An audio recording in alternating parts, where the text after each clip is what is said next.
welcome to Money Chat Now.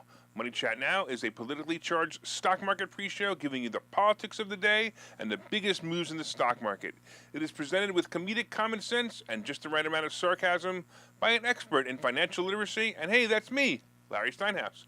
Hey, today is Wednesday, October 12th. I want to welcome you to the show. We are here live on Facebook, Twitter, LinkedIn, and YouTube. You can also find repeats of the show on Rumble and Spotify. Please search Money Chat Now and Larry Steinhouse on Spotify, and then you can follow me there as well. And if you'd like to connect to me personally, by the way, you can go to contactlarry.com. That's contactlarry.com. And there you will find my social media connections, my email, and my text message information. That's contactlarry.com. I found it funny that somebody who watches the show reached out to me to blast Mastriano. I'm kind of curious to know if that was Ken the Democrat. Well, anyway, I guess we'll find out. All right, just a reminder, if you're watching online, hit that like button, hit that share button. Don't forget to subscribe to the YouTube channel and like the Money Chat Now page on Facebook. And by the way, you can also find Money Chat Now and the Larry Steinhouse Show on Spotify, so please go there and subscribe as well. Of course, you can comment live during the show on YouTube, Facebook, LinkedIn, and Twitter, and please say hi so I know you're watching. I don't know you're watching unless you say hi, so especially if you're new to the show or if it's your first time, please say hi, let me know. And I'll even say hi back. As a matter of fact, got a bunch of people to say hi to right now. We got James coming in. We got Tom. We got my wife, Linda, coming in. We got John coming in. We got Jose coming in from YouTube. And we have Charles coming in. Thanks so much. And, Ken the Democrat. There he is. Everybody say hi to the Democrat. And we got James also coming in from YouTube. Thanks, guys. I totally appreciate you guys. You guys are awesome. Hey, don't forget, if you become a fan of the page on Facebook, the Money Chat Now page on Facebook, then you will be able to watch the show even when I'm on Facebook jail because, I go to Facebook jail all the time. All right, so please go to the Money Chat Now page and like it so that you can never miss a show. All right, on today's show, of course, we're going to be talking about the market recap. We're going to be talking about silly Biden, economics ain't for kids. We're going to be talking about Uber and Lyft troubles and Social Security benefits. So this is going to be a fun show today. I promise you it'll be a great one. All right, we also have, let's go, we got I want to remind you that Money Chat Now is brought to you by Investor Schooling, and you can attend a complimentary class this Thursday by going to Investor Schooling. There you will learn about real estate investing and stock options trading from those who do it every day. Hey, I want to thank some people for sharing the show again yesterday. I appreciate it. I saw Betsy shared it, and Peter shared it, and Linda shared it. I think Mike shared it as well, and I think Barbara shared it. So thank you so much. I totally appreciate you guys. So if you're watching the show, please hit the share button under the video and share it on your timeline in a group that you might feel would benefit from it.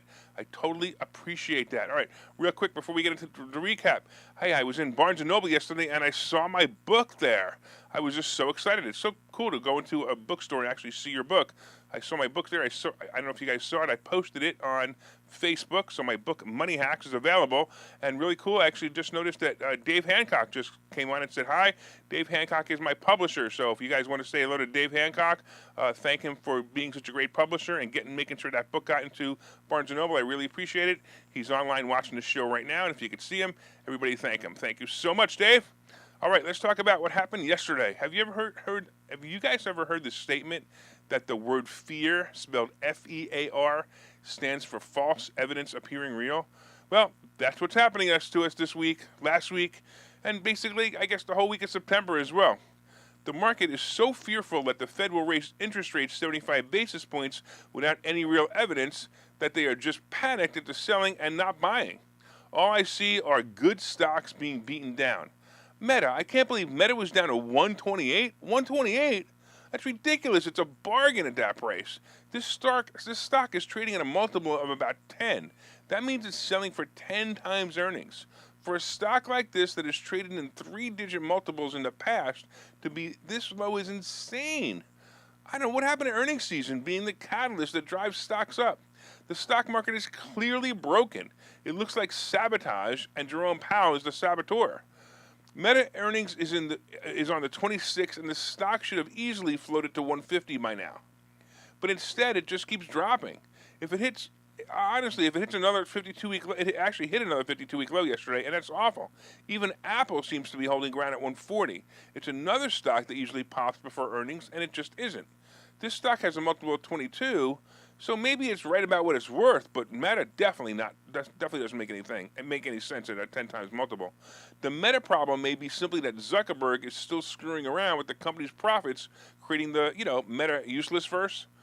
By the way, did you guys buy your virtual house next to Snoop Dogg yet? Oh man, what a waste that was. They actually introduced a new headset yesterday that sells for about $1,500. This is almost 3 times the price of the old headset, and frankly, it's going to be a non-seller. No one cares anymore. The headset for $1,000 more than the old one has an updated chip. Yep, it has an updated chip, so you can see the Meta useless verse a little more clearly.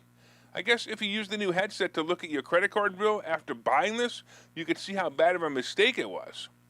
Part of Meta's drop over 5 points yesterday was basically due to a boo from the audience about this product being introduced. Boo! Zuckerberg, boo! Maybe he will go back to doing what he once did best and make Facebook a platform that allowed free speech. Or better yet, maybe the board of directors of Meta will boot his ass off into the metaverse and let him retire next to a virtual lake or something. Today, anyway, the producer price report will be released. We will also see minutes from the Fed report being released today. Investors will look at these as a bellwether to try to guess what the Fed will do. Today will be the consumer price index, referred to the CPI report. This report is used as an inflation indicator. That is tomorrow. On Friday, September's retail sale will also give further insight into consumption. So we wait for these reports, and we wait for the market to settle down. Don't forget that the Fed rate is now 3.25%, and it will likely go to 4% before the Fed slows down. They can also do it in 1 step or 2 steps. Hopefully, they'll do it in 2 steps with a 50-point basis increase for November and then 25 for December. I'm hoping that's what they do. Remember that this number is not the bond rate. The Fed rate is the rate in which it lends money to the banks. For example, if the Fed charges 4% to a bank, the bank might charge 7 or 8% to the public for a mortgage loan. The 30-year bond rate is the rate you can get if you invest in Treasury notes. They are different, and they have different effects on the market. You're seeing mortgage interest rates rising, and now the average rate is about 7%. Wow. That's because the Fed rate increased to the bank. Expect 7 or 8% to be the new normal. Let's look at the futures. Let's take a look at and see what Wall Street has in store for us today. Right now, it looks like the Dow is up 160, and it looks like the S&P is up 30, and the Nasdaq is up 106. So it's not bad. Maybe we'll get something good today. I hope it just stays above 29,000. All right, real quick, I got a whole bunch of other people joining us. We've got Ken. Actually, it looks like the only person who joined us since is Rob and my brother Seth. Thank you. I'm just looking at some of this stuff here. And Dave says he's a proud publisher. All right, cool. All right, let's talk about silly Biden. Economics ain't for kids. How often can this sitting non-elected president go on talking about and be wrong about almost everything? He has been wrong about immigration, or should I say border crashers. He has been wrong about oil and gas prices. He has been wrong about climate, wrong about scamdemic virus, wrong about the Constitution, wrong about Afghanistan, wrong about Russia, and so on. So now he has the nerve to discuss the possibility of a recession, that there will be no recession, so he can be wrong on that too. In an interview on CNN, Biden said, and I quote, I don't think there will be a recession, and if it is, it'll be a very slight recession. That is, we'll move down slightly. The arrogant old fool continued with his statement. Every 6 months they say this. Every 6 months they look down at the next 6 months and say what's going to happen. Biden said in an interview with Jake Tapper on CNN. It aired yesterday. Well, so far, Biden, every 6 months they've been right, but okay, that's beside the point. Now, I know none of you watch it, but I'm sure also that not many liberals watch it either because CNN ratings have been tanking. With this statement, Joe Biden is now contradicting all of the great economists, right? The doddering fool actually believes there won't be a recession. The funny part is that the only way that this might be true is if we flip the House and Senate red and keep him from his economic destruction of this country. That would be the only way the recession would be, as he puts it, a slight recession. It amazes me how out of touch with reality this guy is. Biden in the interview acknowledged that the U.S. has real problems, but credited legislation passed under his administration, like the Inflation Reduction Act, with putting the United States in a better position than any other major country in the world economically and politically. He actually said the Inflation Reduction Act puts us in a better place? I can't believe this thing was actually called the Inflation Reduction Act when it's going to be the cause of, inflation and not reduce it at all. This bill is filled with spending on climate regulations, including fines and taxes on corporations. Speaking of taxes on corporations, this bill now has taxes and automatically taxes corporations at a minimum of 15%. So who do you think pays those taxes? The consumer, of course. That's a complete antonym of reduction. The bill should be named the Inflation Enlargement Act. The only thing that this bill could do is the only thing that this bill can save money on is the Medicare change in prescription drugs. So when you're paying $25 for your medication, but you can't afford your house payments anymore, Biden can smile and say, see, inflation reduction. With his track record of Biden's non-leadership and his track record of being wrong on everything, we are in big trouble if he's saying we aren't going into a recession. Look for it to start in February. Meanwhile, we have Treasury Secretary Janet Yellen saying that the U.S. economy was doing very well. From the perspective of the United States, I think the United States is doing very well, she said. Those are her words. Yes, Janet, we're doing well. We're not starving and we have roofs over our heads. We are still spending and we still have jobs. Well, at least you guys do. I don't get paid for this. But getting back to Yellen, yes, we are doing well, unless, of course, you look at the average person's savings or 401k or how much debt people are now in trying to keep up with inflation and interest rate hikes. Yellen, we aren't in the streets begging for food, but we ain't doing so well, and it is definitely going to get worse. I'm truly believing they needed these sound bites and quotes to hope to fool the nation into thinking there's nothing to worry about so the undecided voters would vote blue. Are people really that gullible? Oh, yeah, I almost forgot about the people driving in their car alone with masks on. No, Janet, we are not doing well, and we are definitely not doing well as we were when Trump was in office. All right, look, before we take a commercial break, let's all remind ourselves, and let's say the logo, let's go Brandon. See you guys in a minute. Okay, so you thought about buying and selling real estate. You've thought about investing in the stock market, but don't know where to start. Well, what if you could find a place to unlock strategies to master both real estate and the stock market, all without the headache? That place is Investor Schooling, hosted by Larry Steinhouse, an expert in real estate, financial literacy, and the ins and outs of the stock market. You can attend Investor Schooling in person or online 8 times a month. You can and will learn how to make money in real estate, and you will learn mastery of stock techniques such as options and covered calls. You will even get a chance to ask one of your burning questions to the stock option sultan, the master of picks and plays. Call 866-424-2829 for free information and receive a complimentary pass to attend classes, or register online at investorschooling.com. Don't delay. These passes are limited. So what are you waiting for? Call 866-424-2829. That's 866-424-2829. Or visit investorschooling.com. That's investorschooling.com.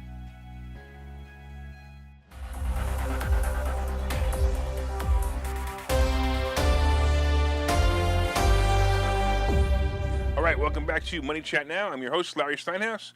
And of course, if you'd like more information on investor schooling, you can go to investorschooling.com or call 866-424-2829.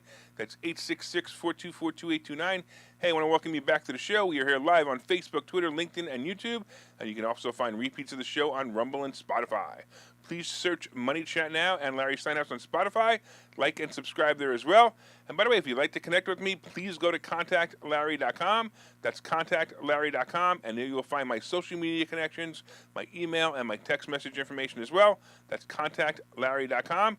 All right, real quick, the market is up 150. At least the futures are up 150. The S&P is up 26. And the NASDAQ is up 102.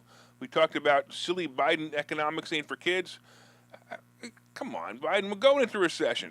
It's okay. Just admit it. Why don't you say something positive? It's like, hey, we can help you through it instead of stupid stuff like you're saying. Coming up, we got Uber and Lyft troubles, and we got Social Security benefits. You guys want to hear about this? And, of course, today's picks and plays. But did you guys hit that like button yet? Come on, everybody, hit that like button right now. Hit that share button. Leave me a comment and say hi if you haven't already. Leave me a comment is the only way I know you're watching. So if you leave a comment, I know you're watching. Please share and like as well. And don't forget to order my new book. David Hancock's going to make a whole bunch of money if you order my new book.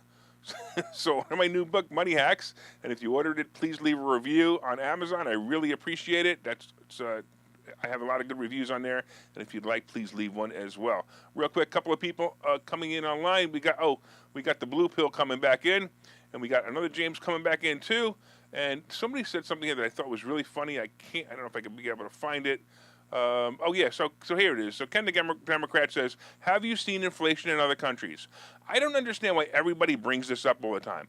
Who cares what the inflation is in other countries? I care about this country. Just stop it. Stop comparing us to other countries. Compare us to us. Compare us to us and what we used to be.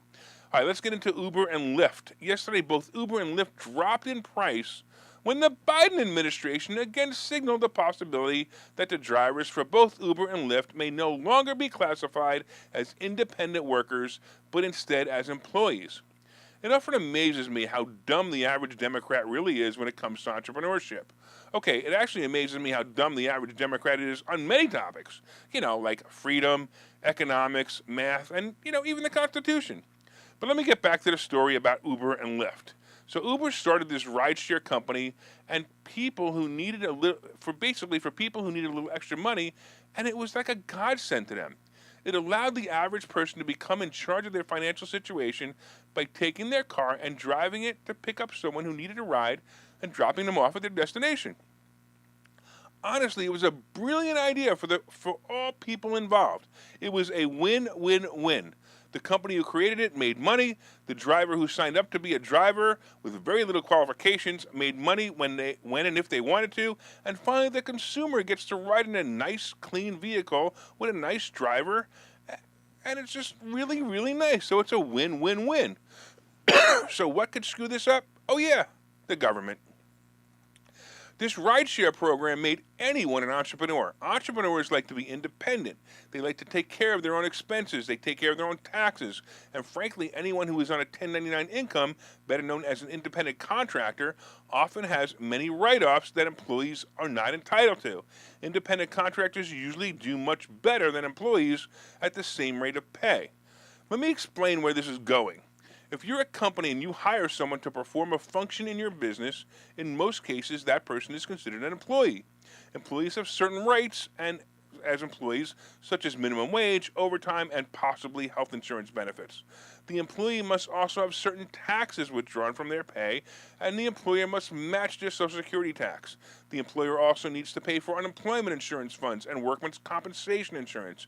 As you may have already concluded, paying someone $15 an hour on the books can cost about $20 an hour to the employer.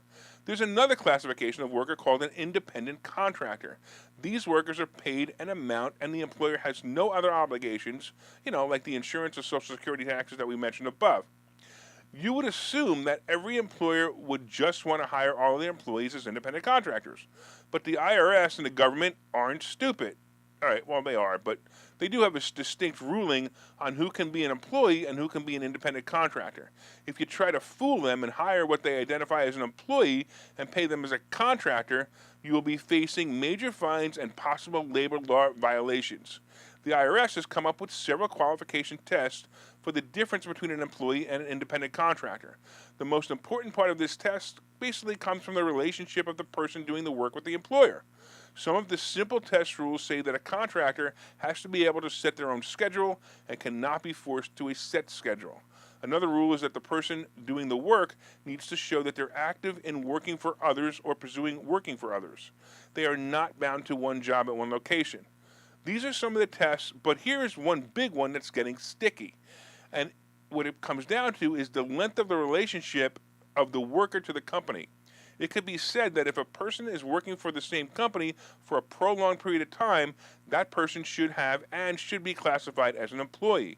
This is where Uber and Lyft and things like DoorDash and stuff like that are running into problems with local Democrat prosperity-killing states and now possibly the prosperity-killing government.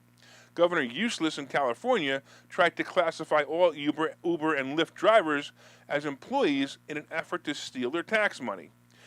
I think he just needed a raise to get more hair gel and maybe some more tooth polish. But anyway, luckily for the drivers and the company, it was overruled. But now the government and the IRS are revising this classification once again. Some feel that the Uber and Lyft drivers should be classified as employees. Well, some people I'm talking to, of course, are Democrats. Those are the Democrats want this. Trump had protections in place for these drivers and for real independent contractors, but in an effort to continue to undo everything good that Trump did to this country or for this country, Biden has reversed some of those protections.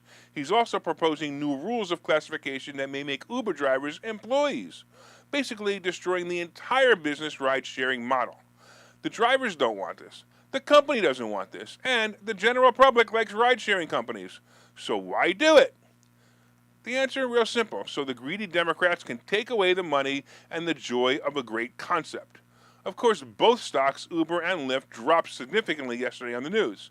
Both of these stocks have been beaten up. By the way, I think Uber is still a better play, but as soon as all this settles, both of these companies will recover nicely, and honestly, Uber's going to just win anyway because they're going to have all autonomous cars, so it doesn't really matter. And all these people that the government wants to screw aren't even going to be working anymore. All right, let's talk about screwing more people. Let's talk about Social Security benefits. Yep, it's that time again. It's time for the cost of living increase from your Social Security benefits team.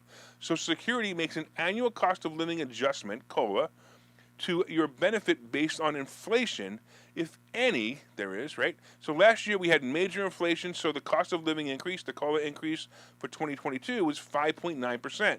That was the largest in 39 years, boosting the average retirement benefit an additional $92 a month.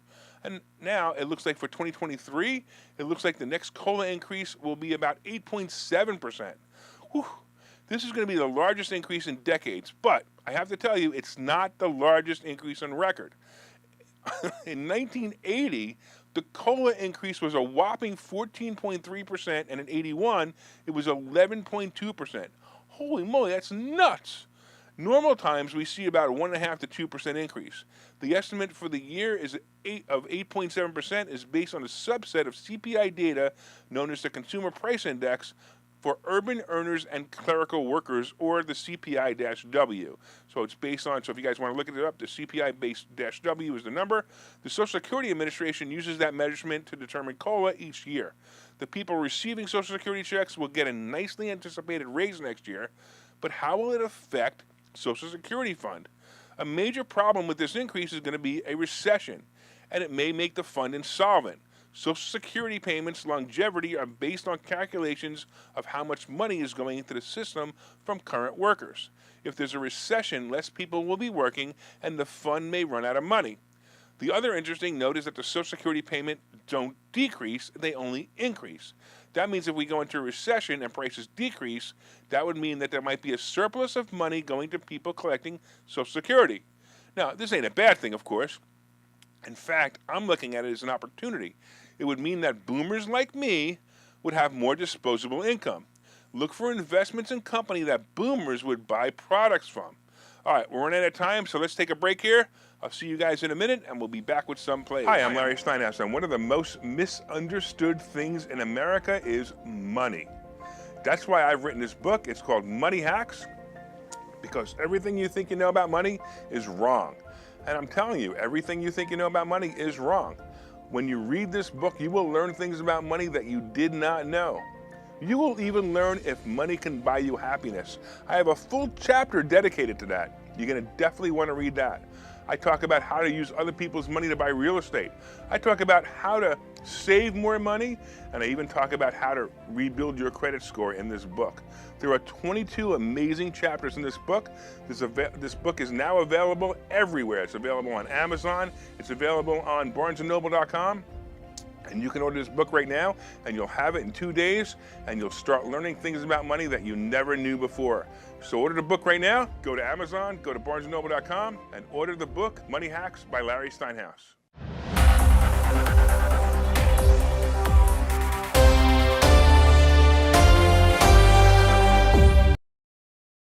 Welcome back to Money Chat Now. I'm your host, Larry Steinhouse. And if you'd like to be a sponsor of the show, your name and product can be delivered to hundreds of loyal listeners and watchers of the show.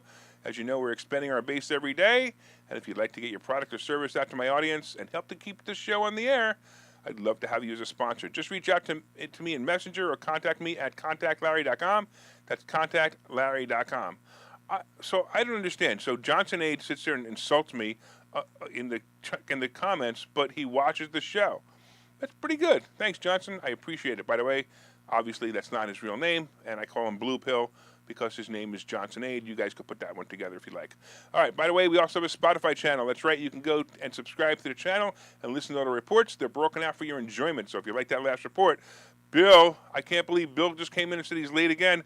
I just did an entire section on Uber and Lyft. You should go back and listen to it. All right, so far we've been discussing, of course, the market recap.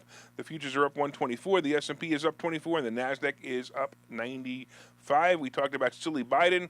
He has no freaking clue. He said there's no recession coming. He's out of his freaking mind. But that's okay. He's out of his mind. He doesn't even know what I'm not even sure if he knows what he had for breakfast this morning. All right, we also talked about Uber and Lyft's troubles, and we talked about Social Security and what to expect. Coming up, we have today's picks and plays. But did you guys hit that like button yet? Did you guys hit that share button yet? Come on, Bill. Hey, Bill, if you're going to watch the show late, at least hit the share button. Tell all your friends about the show. Let them know it's both entertaining and educational. Please share it on your page or in groups you feel will also enjoy the show. All right, let's get into it. So today, it looks like it's going to be another exciting day. We'll be waiting for the Fed minutes to signal if Powell will be raising interest rates too much, again, or not. Wall Street will interpret the data, and then all hell will break loose. Look, I would tell you to buy Meta and Apple and Google, but every time I tell you to do that, the damn stock goes down. So I'm going to tell you not to buy them, and maybe they will go up. All right, it's amazing, isn't it? All right, let's take a quick look at the futures one more time and see what the day is signaling. Right now, we got the Dow is up 132, the S&P up 25, and the NASDAQ up 98. All right, let's get into the crypto scene. Crypto, once again, isn't moving much. Bitcoin is around 19,000. Ethereum is just above 1,300. And look, like I said before, this is not the place to have your money. You're going to get burned really bad if you stay here.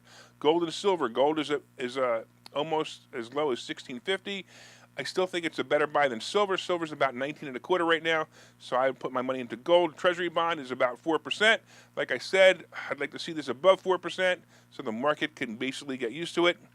Oil is about $90 a barrel, keeps creeping up, and the average gas price is about $3.92 and moving up. I want to thank everybody for watching the show. We are here live every morning at 7:30 on Facebook, LinkedIn, Twitter, and YouTube.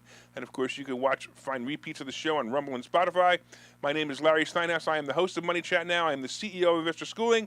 And remember, you can contact me directly at Contact Larry. That's contactlarry.com. All right, everybody, make it a profitable day.